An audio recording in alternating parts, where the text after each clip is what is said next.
ओम नमस्ते जी। मनुष्य की तीन अवस्था होती है। पहली अवस्था होती है चेतन अवस्था, जिसे हम जागृत अवस्था कहते हैं। दूसरी होती है अचेतन अवस्था, जिसे हम बेहोशी और सुषुप्ति कहते हैं। तीसरी अवस्था होती है मृतक, जिसे हम जड़ आदि भी कहते हैं। मनुष्य की तीन अवस्था पर विचार करते हैं। पहली अवस्था है चेतन। चेतन अवस्था में यदि आप मनुष्य को दुख देंगे, पीड़ा देंगे, तो वह उसका अनुभव करेगा, जिससे उसे दुख प्राप्त होगा। दूसरी अवस्था होती है अचेतन। अचेतन की अवस्था में वह बेहोश रहता है।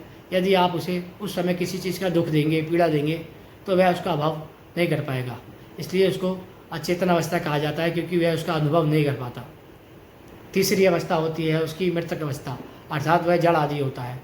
यदि आप उसको जड़ आदि की अवस्था में दबा देंगे, जला देंगे या पानी में बहा देंगे, तो उसका वह अनुभव नहीं कर पाता। इसलिए मनुष्य की इन तीन अवस्था के कारण ही उसे चेतन, अचेतन और जड़ आदि कहा जाता है। ये तीन अवस्था ही मनुष्य की होती है और ये तीन अवस्था ही सृष्टि की होती है। जैसे पशु पक्षी होते हैं, वह चेतन अवस्था में होते हैं, और जो पेड़ पौधे होते हैं वह अचेतन अवस्था में होते हैं। जो पाषाण आदि नदियाँ होती है वह जड़ आदि होती है। इसलिए हमें इन तीनों में अंतर समझना चाहिए।